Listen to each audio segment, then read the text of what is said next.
사도행전 10장과 11장은 그 사도행전 전체에 있어서 굉장히 중요한 장인데요. 중요한 사건이 나옵니다.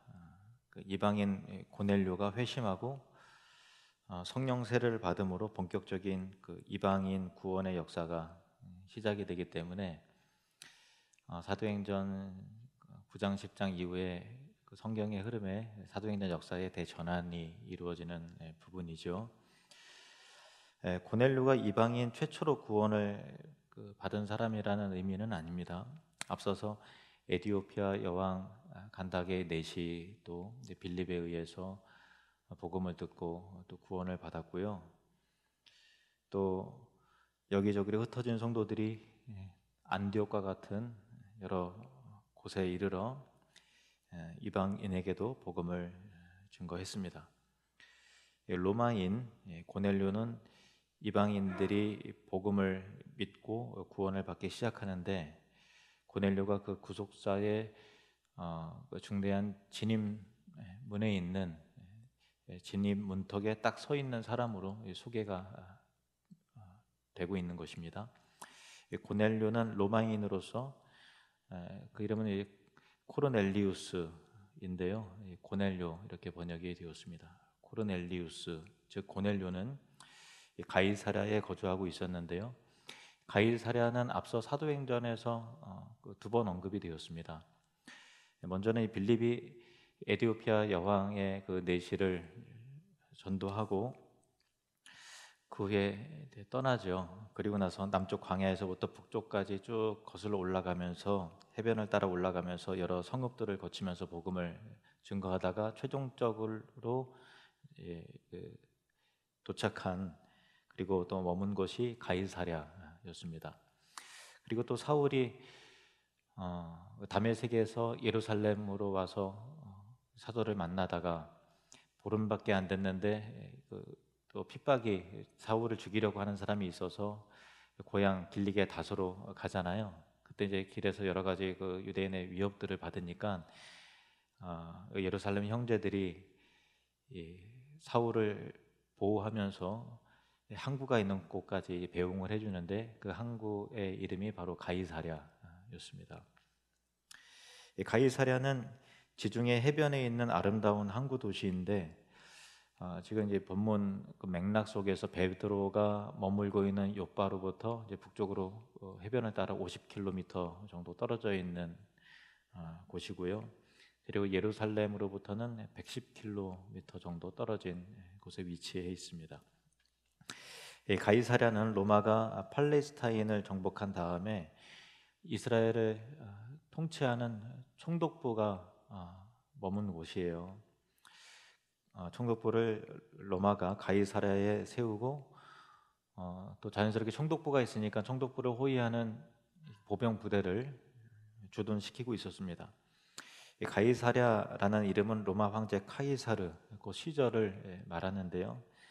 헤롯이 로마 황제로부터 그 유다를 통치할 수 있는 왕권을 받았잖아요.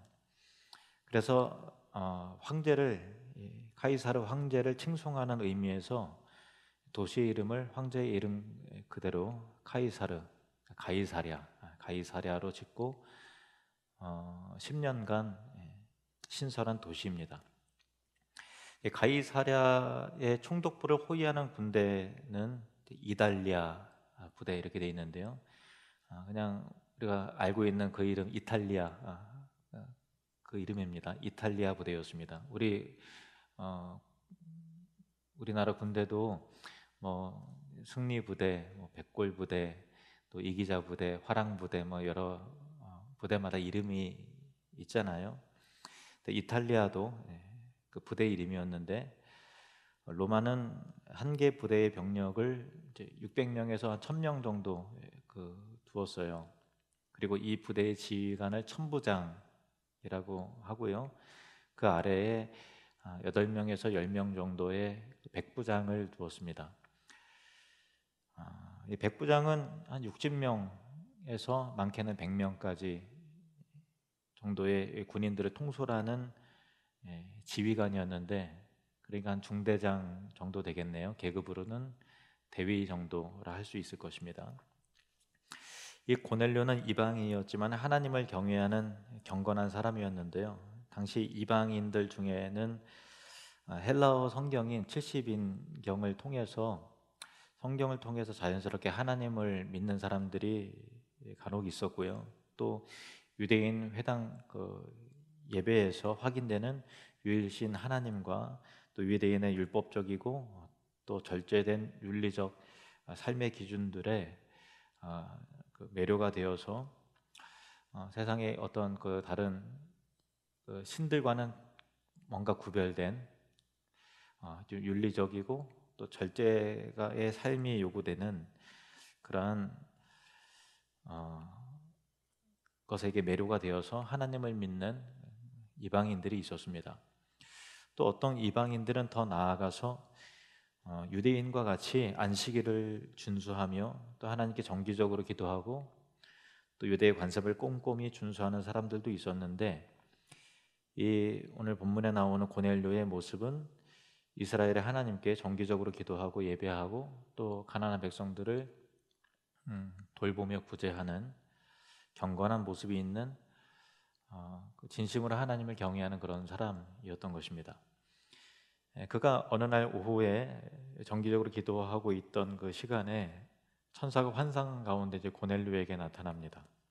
그리고 그를 부르고요, 그에게 말씀하시기를 내가 지금 사람들을 요바에 보내서 베드로라 하는 시몬을 청하라 이렇게 말합니다. 그래서 사람들을 보내서 사도 베드로를 청하여 모시게 되는 그런 내용이 9장에 10장에 나오는 그런 스토리입니다. 오늘 우리가 상고할 부분은 성경의 고넬료에 대해서 묘사하고 있는 부분인데요. 2절 말씀 2절 같이 읽겠습니다. 그가 경건하여 온 집안과 더불어 하나님을 경외하며 백성을 많이 구제하고 하나님께 항상 기도하더니. 본 구절은 한 문장에 불과하지만 고넬료가 하나님과 사람 앞에 참 어떤 사람인지 생생하게 밝혀주고 있죠. 본 구절에서 고넬료를 묘사하는 단어들을 살펴보면요, 경건하다, 또 하나님을 경외하다, 또 많이 구제하다, 항상 기도하다, 이런 단어들이 나옵니다. 그러니까 이것이 고넬료에 대한 한 문장으로서의 평가이죠. 그러니까 이 짧은 한 문장으로 고넬료가 정말 훌륭한 신앙인임을 단번에 알 수 있는 그런 묘사입니다.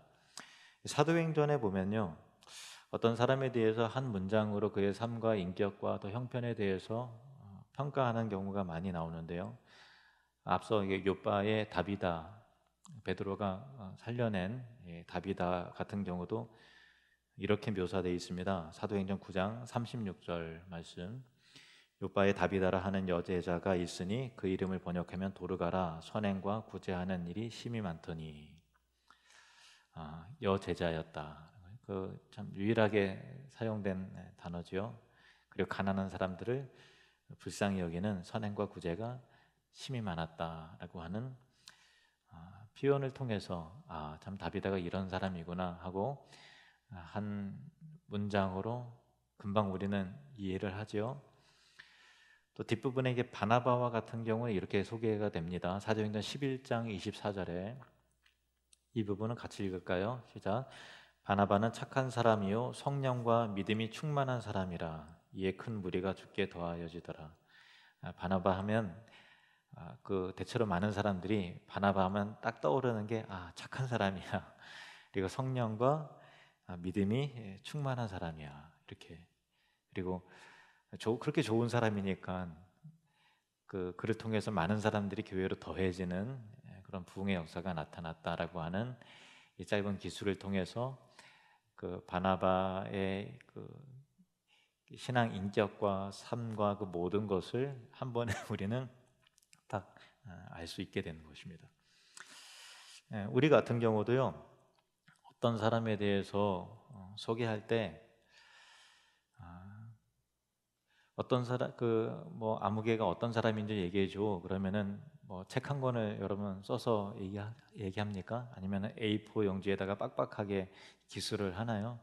그냥 딱 간단하게 한 문장으로 한마디로 그 사람에 대해서 정리하고 또 소개를 해주지 않습니까? 이를테면은 그 사람 참 굉장히 정직하신 분이야. 이렇게. 그분은 다른 사람에게 배려가 많고 예의가 아주 바른 사람입니다. 그 집사님은 선교의 비전을 갖고 있고요. 정말 하나님 나라를 위해서 날마다 기도하시는 기도의 사람, 믿음의 사람이에요. 참 믿음이 좋으신 분이에요. 이렇게 표현을 한다든가요. 김건사님이요. 김건사님은 드러나진 않지만 조용히 아주 잘 섬기고요. 주변을 아주 잘 챙기시는 분이에요. 이렇게 한마디로 그분의 인격과 삶을 그냥 다 요약을 하고 정리를 해버리잖아요. 바로 그런 거죠. 근데 반대로 이렇게 부정적으로 평가되는 경우도 굉장히 많죠. 그 친구 얼핏 보면 착해 보이는데 신뢰하기 힘들 걸 이렇게. 그 사람은요 자기밖에 몰라요. 걔 맨날 늦어. 그 사람은 항상 자기만 맞다고, 자기가 항상 옳다고 그렇게 생각해. 그렇게요. 우리는 다른 사람을 이렇게 한마디로 한 문장으로 정의하고 평가합니다. 그리고 설명하죠. 그리고 반대로 나 또한 다른 사람에게 한 문장으로 평가를 받을 것입니다. 좋든 싫든. 이 부분이 좀 두려운 부분이죠. 다른 사람도 우리에 대해서 길게 설명을 안 해요. 딱 한마디로 평가를 하고 소개를 할 것입니다. 그러면 나는 어떤 사람인가?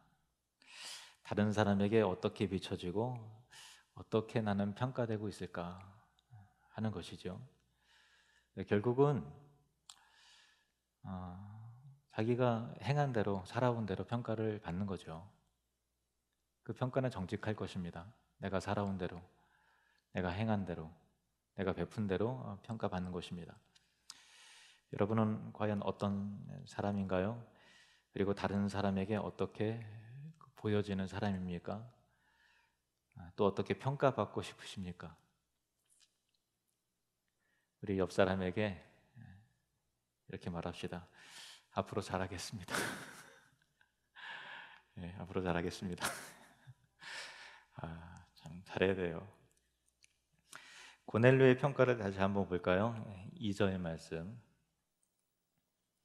다시 한번 읽겠습니다. 시작. 그가 경건하여 온 집안과 더불어 하나님을 경외하며 백성을 많이 구제하고 하나님께 항상 기도하더니. 이 본문에서 우리가 눈여겨보아야 할 부분을 그 빨간색으로 소개를 해놨는데요.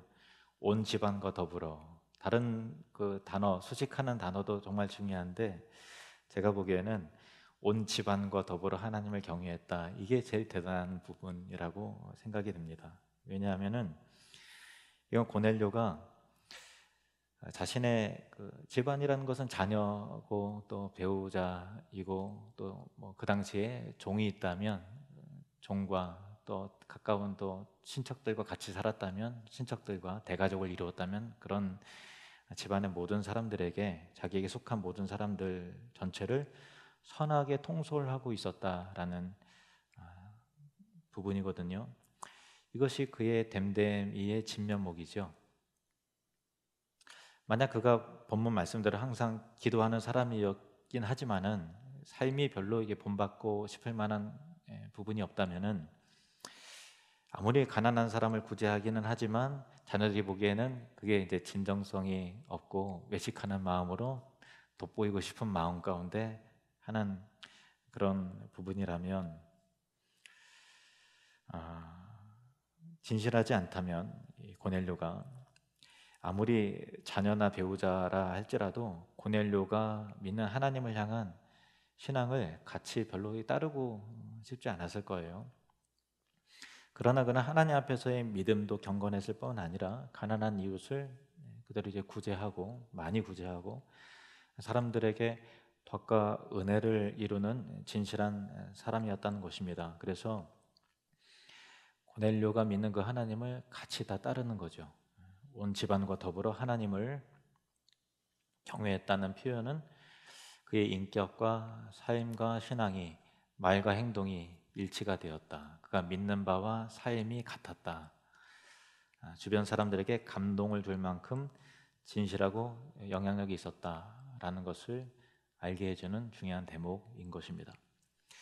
디도서에 보면요, 교회의 리더를 세우는 직분자, 특히 장로를 세우는 기준에 대해서 제시한 내용이 나오는데요. 디도서 1장 5절, 6절 말씀 보시면요, 내가 너를 그레데에 남겨둔 이유는 남은 일을 정리하고 내가 명한 대로 각 성에 장로들을 세우게 하려 함이니 책망할 것이 없고 한 아내의 남편이며 방탕하다는 비난을 받거나 불순종하는 일이 없는 믿는 자녀를 둔 자라야 할지라.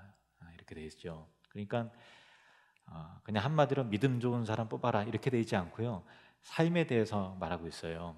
삶에 대해서 기도 열심히 하는 사람 세우면 되지 이렇게 말하고 있지 않고, 삶에 대해서 방탕하지 말아야 되고 하는 그런 한 아내의 남편이어야 되고, 뒷부분에도 쭉 나오지만은 이 부분에서 6절의 하반절에 보면은 믿는 자녀를 둔 자라야 할지니라 이렇게 나와요. 믿는 자녀를 둔 자라야 한다라는 거예요. 이것은 이게 왜 기준이 들어가는가 하면요, 그 사람의 인격과 삶의 가장 중심은 가장 가까이에 있는 사람이 가장 잘 알죠, 그죠? 예. 그 사람의 인격과 삶을 가장 가까이에서 보는 자가 바로 자녀죠. 근데 자녀가 예수를 믿지 않는다는 것은 단지 여기서 자녀를 전도하지 못했다라는 그런 의미가 아니고, 삶과 인격이 자녀에게 깊은 감동을 주지 못했다라는 부분으로 묘사되는 거예요. 그러니까 물론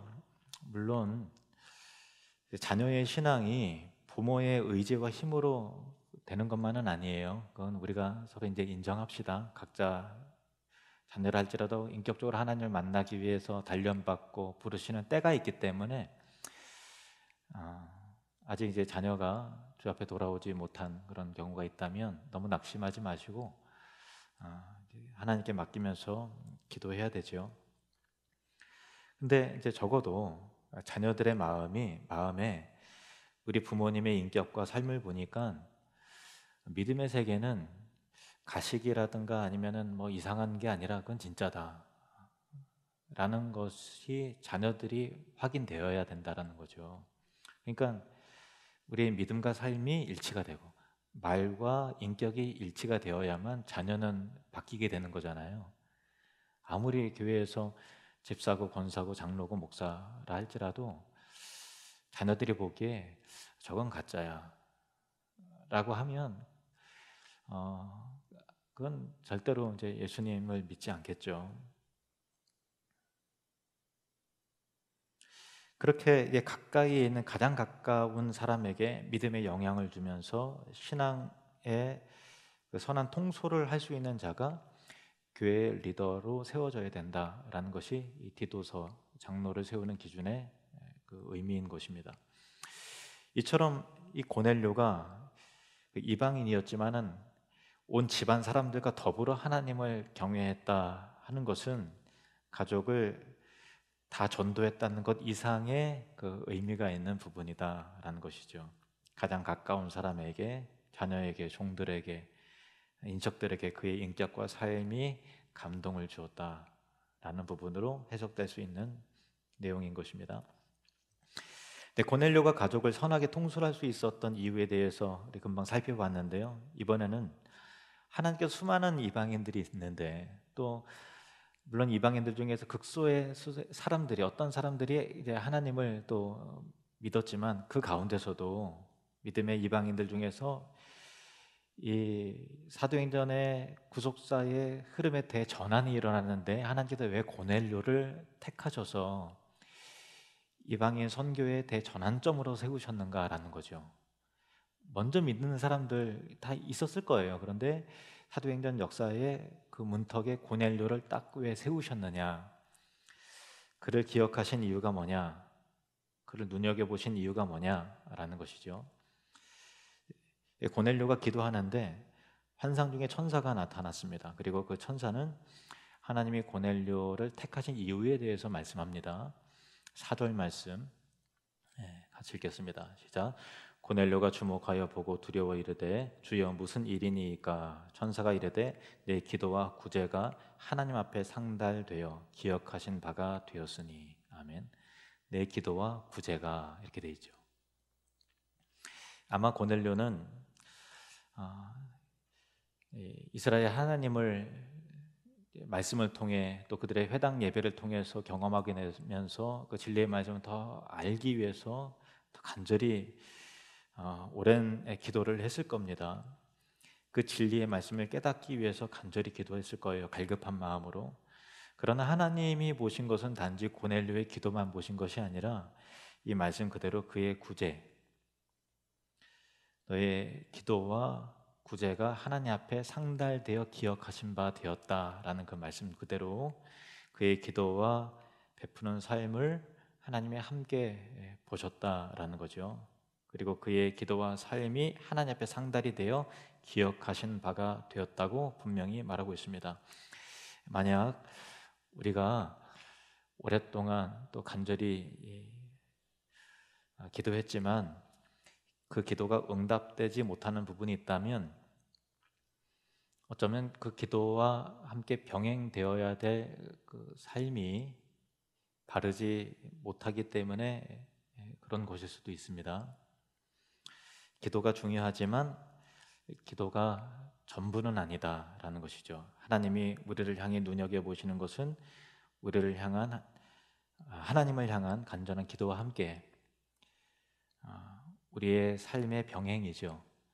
기도 없는 삶도 아니고 삶이 없는 기도도 아니고 기도와 삶이 같이 가야 된다라는 것입니다. 예수님께서도 기독 신앙의 핵심을 하나님 사랑뿐만 아니라 내 이웃을 내 자신과 같이 사랑하라 이 말씀하셨잖아요. 그 예수님의 형제 야고보 사도도 그의 서신에서 하나님 앞에서의 경건을 이와 같이 정의를 했습니다. 야고보서 1장 27절 말씀. 하나님 아버지 앞에서 정결하고 더러움이 없는 경건은 곧 고아와 과부를 그 환난 중에 돌보고 또 자기를 지켜 새 속에 물들지 아니하는 그것이니라. 아멘. 정결하고 더러움이 없는 경건, 즉 하나님 앞에서의 그 진짜 경건은 이런 의미죠.